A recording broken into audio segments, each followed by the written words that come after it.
नमस्ते दोस्तों, मैं हूं आपका शुभम कुमार कौशिक। तो भाइयों, इस वीडियो को मैं बहुत दिनों बाद शूट कर रहा हूं क्योंकि मेरे को टाइम नहीं मिल पा रहा था बिल्कुल। और आज टाइम मिला है। पता कौन सा दिन है? कल की होली है। 11 बजे शूट कर रहा हूँ। कोई नहीं, आज शूट कर लेता हूँ, कल आराम कर लूँगा, ऐसे हो जाएगा। तो भाई ये वीडियो बनाना मेरे लिए बहुत ज़्यादा ज़रूरी हो गया था क्योंकि जो हमारे गोल्स होते हैं ना, अगर हम उन पर काम ना करें तो वो ब्लर होना शुरू हो जाते हैं। इसी तरीके से जो मेरा गोल है ना, वेट गेन करना, उस पर मैं काम नहीं कर पा रहा था क्योंकि टाइम नहीं मिल रहा था। तो मैंने सोचा वीडियो बना ही देता हूँ, इससे मेरी तो हेल्प होगी। हेल्प ऐसी होगी कि भाई मैं दूसरों को वेट गेन करा रहा हूँ और शुभम तो खुद नहीं कर पा रहा, तो बेकार है। तो इस वीडियो से मुझे खुद मोटिवेशन मिलेगा, ठीक है। फिर मेरा वेट गेन होएगा और अच्छी बॉडी बनेगी, फिर मुझे मज़ा आएगा देख के, और आप लोगों की भी बनेगी तो और ज़्यादा मज़ा आएगा। तो भाई इस वीडियो में हम बात करने वाले हैं वेट गेनिंग के बारे में। बहुत सारे हमारे क्रिएटर भाई लोग हैं, वो ये तो बोल देते हैं कि भाई कैलोरी सरप्लस में रहो, इतना इतना खाओ, आपकी इतनी कैलोरी है तो इतना खाओ, आपका वेट गेन हो जाएगा। बट कोई भी ये नहीं बताता कि यार किस तरीके से अपनी कैलोरी सरप्लस में रहे। एक बात बताओ, जो हम पतले लोग हैं, हमने स्टार्टिंग से तो 2 रोटी सुबह, 2 रोटी दोपहर में, 2 रोटी शाम को खाई है। अब हम अचानक से सांड की तरह कैसे खा सकते हैं? नहीं खा सकते, इट्स नॉट पॉसिबल। अब ये सब बातें मैं आपको बताने वाला हूँ और साथ में ये भी बताऊंगा डाइजेशन इनबैलेंस हो जाता है ना जब हम कैलोरी सरप्लस में हो जाते हैं, उन सब चीज़ों से कैसे बचाएं। तो आप इस वीडियो को विदाउट एनी वेस्टिंग टाइम आखिरी तक देखते रहना। अगर आप हार्ड गेनर हो तो इस वीडियो को देखोगे ही देखोगे। दोस्तों, वीडियो शुरू करने से पहले मैं आपको एक चीज़ बता देता हूँ। अगर आपका माइंड सेट है कि आप कर सकते हो तो दुनिया की कोई भी ताकत आपको नहीं रोक सकती। और अगर आपका माइंड सेट है कि मैं नहीं कर सकता तो किसी का बाप भी आपसे नहीं करा सकता। इस बात को हमेशा ध्यान रखना। बहुत छोटी सी बात, सिंपल सी बात है, ध्यान रखना। उससे पहले हम जानते हैं ये पतले लोग क्या होते हैं यार, उनका बॉडी टाइप क्या होता है। देखो, 3 तरह के प्राणी होते हैं, एक्टोमॉर्फ, एंडोमॉर्फ एंड मेसोमॉर्फ। जो पतले होते हैं ना वो एक्टोमॉर्फ होते हैं। मैं सिर्फ पतले लोगों के बारे में बात कर रहा हूँ। पतले लोग यार किसान के बेटे, मेहनत मजदूरों के, और ये सारी चीज़ें डिपेंड करती है हमारे जेनेटिक्स पे। जैसे हमारे पेरेंट्स के जेनेटिक्स होंगे वैसे ही हमारे भी होंगे, तो उन चीज़ों पर डिपेंड करती है। तो भाई हम पतले क्यों होते हैं? क्योंकि हमारा मेटाबॉलिज्म रेट बहुत ज़्यादा हाई होता है। ये मेटाबॉलिज्म क्या होता है? मेटाबॉलिज्म भाई वो होता है जो भी हम खाते पीते हैं उस चीज़ को हमारी बॉडी एनर्जी में जल्दी कन्वर्ट कर देती है, इसीलिए हम पतले रह जाते हैं। और तो इस चीज़ को फेस करने के लिए हमें कैलोरी सरप्लस में रहना पड़ता है, यानी ज़्यादा खाना पड़ता है। और ऐसे लोगों को भूख भी नहीं लगती, बहुत कम लगती है। जैसे कि मैं हूँ, मेरे को भूख नहीं लगती, तो मेरे को भूख बढ़ाने पर काम करना चाहिए। बट लोग ये गलती कर देते हैं। बहुत सारे लोग बहुत सारी गलतियां करते हैं वेट गेनिंग में। जैसे एक दिन डाइट अच्छी ले ली, 2 दिन डाइट अच्छी ले ली, 3 दिन ले ली जैसे तैसे, चौथे दिन से फुस ऐसे हो जाता है। तो भाई आपको फिटनेस को लेकर हैबिट तो बनानी ही पड़ेगी मेरी जान, नहीं कुछ भी नहीं होगा। आपको का गोल कुछ भी हो, वेट गेन करना हो, लीन मसल गेन करना हो, या फिर बहुत ही ज़्यादा बल करना हो, या फिर आपको कटिंग करनी हो, कोई भी गोल हो, आपको डिसिप्लिन तो दिखाना ही पड़ेगा। तो भाई इस वीडियो में ना यहाँ तक तो बहुत कुछ बता दिया। अब हम बात करते हैं ईटिंग एपेटाइट को कैसे बढ़ाएं। सीधे मुद्दे पे आते हैं। देखो भाई, ईटिंग एपेटाइट को बढ़ाने के बहुत सारे तरीके हैं। सबसे पहला तरीका जो मेरे को अच्छा लगता है वो है कि अपनी आदत बदलो। जैसी आपकी आदत होगी वैसी आपकी बॉडी बनेगी। आपकी हेल्दी हैबिट्स हैं तो हेल्दी बॉडी बनेगी। आदत कैसे? जैसे कि इस हफ्ते आपने कैलोरीज खाई 2000, अगले हफ्ते से कर दो 2100, अगले हफ्ते से कर दो 2200, अगले हफ्ते से कर दो 2300। ऐसे हर हफ्ते में बढ़ा सकते हो, या फिर आप हर 15 दिन पे बढ़ा सकते हो, 10 दिन पे बढ़ा सकते हो। जैसे आपको सूटेबल हो वैसे कर सकते हो। ये तो भाई आदत का तरीका हो गया। आदत बदलोगे तो आपकी बॉडी बदलेगी, आपकी भूख बढ़ेगी, ठीक है। दूसरा तरीका है कि आप मेडिसिन ले सकते हो। मैंने बहुत सारी दवाइयाँ खाई हैं। सबसे पहले स्टार्टिंग करी थी LIV52 से। LIV52 टैबलेट खाई, और मैंने एक्टिवेट सिरप पी है मैंने, और मैंने सिप्लेक्टिन टैबलेट बहुत खाई है। तो भाइयों मैंने इतनी सारी दवाई खाई हैं, ज़्यादा मेरे को अच्छी नहीं लगी, क्योंकि यार जब तक ये चीज़ें खाओ तब तक ठीक रहता है, फिर से वही हालत हो जाते हैं। अगर सिप्लेक्टिन टैबलेट में आज एक खा रहा हूँ तो भूख लगेगी, फिर उसकी डोज बढ़ानी पड़ जाएगी। तो इसलिए भाई मैंने सारी दवाइयाँ छोड़ दी, अब खाली आदतों पर काम कर रहा हूँ। ये मेडिसिन आप देख सकते हो, आप अगर आपको अच्छा लगे। भाई मैं तो सजेस्ट नहीं करता भाई।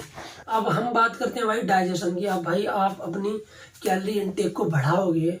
अब तक आप 2 रोटी खाते आए हो और अब आप बढ़ा रहे हो अपनी डाइट को, उसमें प्रोटीन्स भी ऐड कर रहे हो, ठीक है, उसमें कार्ब्स भी ऐड कर रहे हो, फाइबर भी ऐड कर रहे हो, बहुत कुछ ऐड कर रहे हो जिससे आपकी बॉडी बने, अच्छी मसल से निकल के आए आपकी। तो भाई उसमें आपको ये सब तो ऐड कर रहे हो, बट डाइजेशन में प्रॉब्लम होगी ही होगी स्टार्टिंग में, ऑब्वियसली बात है। तो उसमें आप सलाद खाओ ज़्यादा से ज़्यादा, खीरा हो गया, मूली बहुत हेल्प करती है, और पपीता यार बहुत ही ज़्यादा रामबाण है। स्टार्टिंग में मॉर्निंग में पपीता खा लो, ठीक रहेगा। अब मैं आपको बता दूं ऐसे बहुत सारे फूड्स जिनसे आपका प्रोटीन नीड भी फुलफिल हो जाएगी और आप वेट गेन कर रहे हो तो कैलोरी सरप्लस में भी इजी रह पाओगे। देखो भाई मैं तो एक वेजिटेरियन हूँ, तो मैं वेजिटेरियन के बारे में ही बता सकता हूँ। नॉन वेज मैंने कभी ट्राई किया नहीं है, तो उसके बारे में मैं कतई भी नहीं बता सकता। तो भाई वेज ऑप्शन मेरे ये हैं जो मैं ट्राई करता हूँ खुद अपनी कैलोरी सरप्लस में, जिससे मेरा प्रोटीन इंटेक भी फुलफिल हो जाता है। सबसे पहले मैं पनीर खाता हूँ, लगभग 150-200 ग्राम आ जाता है, नहीं 180-90 ग्राम हमारे यहाँ मिलता है, जिसमें मेरे को लगभग 25 ग्राम प्रोटीन मिल जाता है। 50 रुपये का पनीर आया था, वो ऐड करता हूँ। बेसन के चीले खाओ, वो खा सकते हो। काले चने हो गए, मूंग स्प्राउट्स हो गए, आपके छोले हो गए, राजमा हो गए, टोफू हो गए। आलू ऐड करो यार, आलू कार्बोहाइड्रेट का बहुत अच्छा सोर्स है। चावल खाओ ज़्यादा से ज़्यादा, और रोटी भी खाओ, रोटी नहीं छोड़ने का।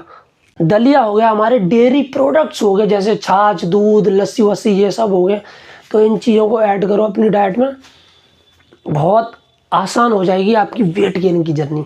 और भुने हुए चने भी हो गए, वो भी अच्छा सोर्स है। और अगर आप अफोर्ड कर सकते हो जो लगभग 2000-2500 का बढ़िया कंपनी का डब्बा आएगा वे प्रोटीन का, उसमें एक स्कूप में लगभग 25 ग्राम प्रोटीन मिल जाएगा, तो ये भी अच्छा सोर्स है। आप करो तो कर सकते हो, क्योंकि स्टार्टिंग में अगर हम वेट गेन कर रहे हैं तो हमें बहुत ज़्यादा प्रोटीन इंटेक करने की ज़रूरत नहीं है।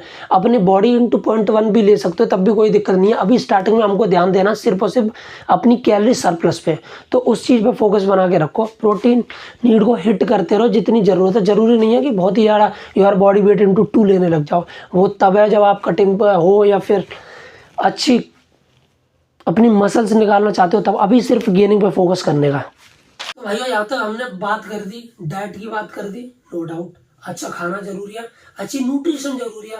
अब हमने बात कर दी यहाँ पे अपने डाइजेशन की। अच्छा खाया, अच्छा डाइजेस्ट किया, शरीर को रहा, no problem, no issue, okay. अब हम बात करते हैं भाई, ये जो हमारी मसल्स है ना, जब तक ये टूटेगी नहीं तब तक बनेगी नहीं। इसको टूटने के लिए कंपाउंड मूवमेंट्स यूज करो, हैवी एक्सरसाइज करो। कंपाउंड मूवमेंट्स हो गए, हैवी एक्सरसाइज वो हो गई जिसमें आपके 8 से 12 रैप निकले, बस, इससे ज्यादा निकले ही ना। और कंपाउंड मूवमेंट्स वो होते हैं जिसमें एक से ज्यादा मसल ग्रुप यूज हो रहा है। जैसे हम बेंच प्रेस कर रहे हैं तो उसमें चेस्ट भी इन्वॉल्व हो रही है, हल्का फुल्का शोल्डर भी हो रहा है, ट्राइसेप भी हो रहा है। और अगर हम पुलअप कर रहे हैं तो उसमें भी ये सारे चीज, शोल्डर वगैरह सब कुछ यूज हो रहा है। पुलअप हो गए, चिनअप हो गए, बेंच प्रेस हो गए, डेड लिफ्ट हो गए, स्क्वाट हो गई, बहुत सारी एक्सरसाइज है। इन सबको कंपाउंड मूवमेंट को ऐड करो। डोंट फोकस ओनली बाइसेप और ट्राइसेप, बहुत सारे लोग इसको करते हैं, तो वो नहीं करना। अभी स्टार्टिंग में बल्किंग पर ध्यान दो, जब आपकी अच्छी बल्किंग हो जाएगी तब आप अपने आप ही कटिंग पर ध्यान देने लग जाओगे। तो भाई हमने बात कर लिया, बहुत सारी बात कर ली, अपनी एक्सरसाइज की भी बात कर ली, डाइट की बात कर ली, डाइजेशन की बात कर ली। अब भाई ये चीजें हमको डिसिप्लिन के साथ करते रहना, और हमको रेस्ट भी चाहिए, वो भी बहुत ज्यादा जरूरी है। क्योंकि अगर आप रेस्ट नहीं लोगे, मसल्स को तोड़ लिया और रेस्ट लिया नहीं, ये रिकवर होगी नहीं तो बनेगी नहीं तो आपकी बॉडी यार अच्छी हो ही नहीं सकती, किसी भी कीमत पर नहीं हो सकती। तो रेस्ट बहुत ज्यादा जरूरी है। अब ये सारी चीजें बस आप कंसिस्टेंसी के साथ करते चले जाओ। एक आपको सबसे बड़ा सीक्रेट दे दूं। देखो, अगर आप अच्छी डाइट ले रहे हो, अच्छा न्यूट्रिशन अपने आप को दे रहे हो, बढ़िया रेस्ट वेट सब कुछ कर रहे हो, तो आपको रेस्ट का इंतजार नहीं करना पड़ेगा। सॉरी, रेस्ट तो आप दे ही लोगे, आपको ये नहीं पड़ेगी कि भाई मेरी जो बॉडी बहुत जल्दी बने। जो बहुत सारे लोग होते हैं ना, जो डब्बा खरीद लेते हैं गेनर, भाई गेनर में ना बकवासी है, गेनर में सच बता रहा हूँ मैं। चावल, आलू और ये जो मैंने चीजें बताई है ना, उनसे पूरा करो, बहुत अच्छे रहोगे। गेनर वेनर से बाद में वेट गिरता है, मैंने खाया है इसलिए मैं बता रहा हूँ। बस ये जो सारी चीज़ें कर रहे हो ना, ये ऊपर से नीचे तक मैंने बताई हैं इस वीडियो में यहाँ तक, बस इन सब को डिसिप्लिन के साथ करते रहो। और जब ये सारी चीज़ें आप करोगे ना, तो पेशेंस आपको अपने अंदर आ जाएगा, अपने आप ही आ जाएगा, आपको फोर्स नहीं करना पड़ेगा। एट द एंड मैं बस यही बोलना चाहूँगा, फिर से बस वही बात, आपका माइंडसेट ही सब कुछ है। अगर आपका माइंडसेट है कि आप कर सकते हो, तो दुनिया की ताकत आपको नहीं रोक सकती। और अगर आपका माइंडसेट है कि आप नहीं कर सकते, तो दुनिया की कोई ताकत भी आपसे नहीं करा सकती, किसी का बाप भी आपसे नहीं करा सकता। आज के लिए बस इतनी बड़ी। जय श्री राम। मिलते हैं किसी नेक्स्ट वीडियो में। और हाँ, मेरे को कमेंट करके बता देना, वेजिटेरियन डाइट में high protein high calories diet आपको चाहिए हो, तो मैं उसके ऊपर भी वीडियो बताऊंगा। कमेंट करके जरूर बता देना। ओके, जय श्री राम।